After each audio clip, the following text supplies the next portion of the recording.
about routines. When do you just quit? All the stuff that has to be managed, cleaning up, starting or finishing projects. Oops. It's hard to stop and let it be okay to feel like the day is accomplished and we collectively can be done for the day. There seems to always be more that should be done. Yes, that is true and Makes it very relevant. It's hard to be done straightening the house and putting things back together so I have my time at night. Yep.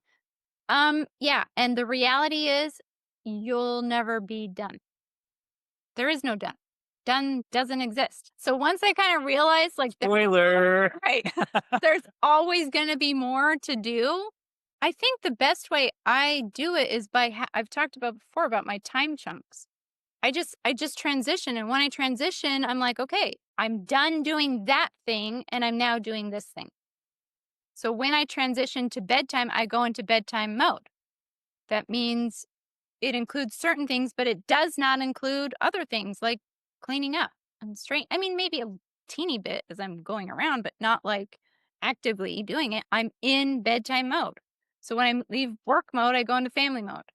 And during family mode, I only do certain things. And then I go from family mode to bedtime mode. And then I go to sleep mode. And then I have morning routine mode. And then I have workout mode. So I'm chunking my day. And when I do, because to me, and I told you guys, I think I got this from a book called I Know How She Does It by Lara Vanderkam.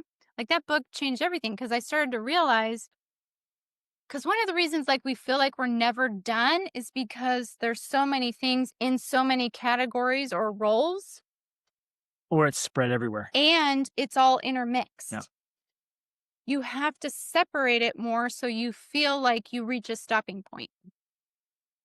And that stopping point is either the clock or because when I have a chunk of time of like work, during work, I work on a project within work. And when I'm done with that project, I'm done.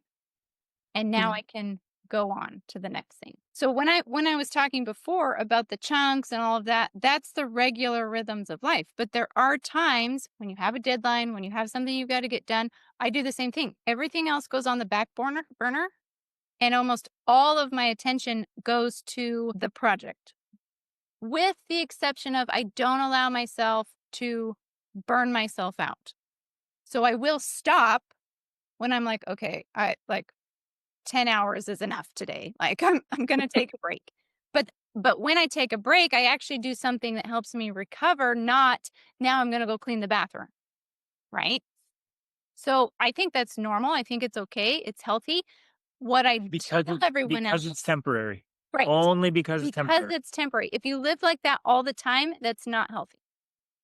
But what I tell everyone is this is temporary. And if you need these things that we generally have, you're going to have to fulfill that need. You need to make your own food. You need to do this. You need to lead the discussion. You need to, whatever, right?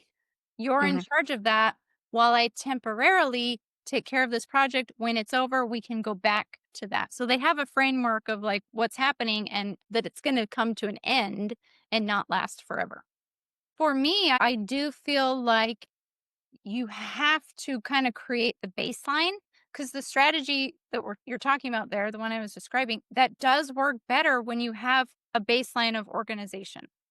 If everything's a mess, it's difficult to do that because when I go to work, I can't work because everything's a mess. And when I go to spend family time, we can't do that because that's a mess. And when I go to make dinner, I can't do that because that's a mess. That chunking and those rhythms work best with the baseline of organization. So, like you're saying, well, what do? I wait till the disaster. In a way, and this is where catastrophizing can be a useful skill. I catastrophize before it becomes a catastrophe, and I take action as though it's going to happen. So I can look at my garage before it gets a disaster and be like, it's going to end up a disaster. So I'm taking a week, I'm organizing it now, especially if it's something that's, getting in the way of family life. And I'm going to do that. And then I can go back to my other routines. One example is even right now. I just got back from Georgia last week where I went with my son and the two of us moved an entire house full of stuff from one storage unit to another. It took us Mm. 3 days, which I was shocked. I thought it would take less longer than that.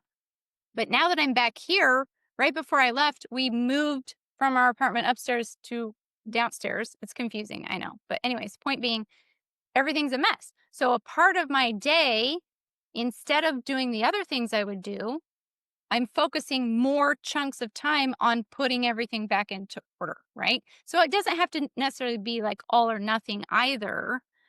But, like, if the 30-minute a day thing doesn't work, well, yeah, okay, give it 2 or 3 or 4 hours to make real progress on it, and then spend the other parts of the day, you know what I'm saying? So you're giving it a larger chunk of time rather than like, "Oh, I'm giving equal time to everything," because it's a thing that's going to become a disaster or that is interrupting with family life that needs to be brought to order so you can have more of that. Sometimes I get renewal from the organizing. So if it feels like a positive thing for you, well, keep doing it, right? The Wait, but the tell me, danger is when you do it so much that then you're exhausted and you're stressed and you're burnt out and now you feel worse. That's when you need to stop and go read the book or do the thing that helps you recover. If you need to be there to help facilitate the bedtime, yeah. Unless okay, a couple nights a week you're like, we're all staying up later because I'm working on the garage. Okay, that's okay too.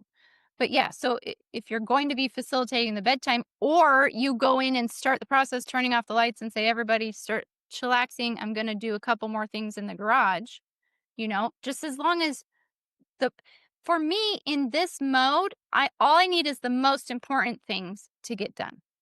And I'm okay letting the rest go until I create that baseline. And that's when I'm like, okay, back to the rhythms, back to the routines. It's okay for it to be temporarily out of balance. But when the problem is when that becomes permanent, that's when we're in trouble. Like, that's when everybody starts to feel chaotic because it becomes a permanent thing instead of a temporary one. I have a sneaky suspicion that several of you live in a little bit of a chaotic state and maybe can relate to what she's saying.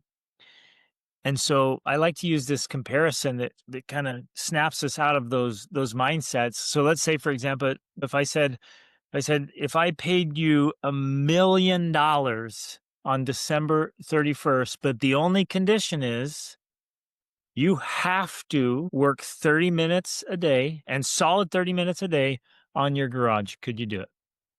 You're like, nailed it, Done. sucker. And so when we set up systems with ourselves like that and say, well, this is happening because and it makes sense, right? Because you're like, this is important to me. If it's not important, if it's arbitrary, then why put so much effort and discipline and systems into something? But if it's truly important, and I would say like evening routines and morning routines are that important. And so I'm like, man, if evening routines are that important for family, it happens. Well, and in essence, what you're describing is something we call raising necessity. Like, if it's necessary for you to do 30 minutes a day to make $1 million, you're like, this is necessary. I'm going to make sure it happens.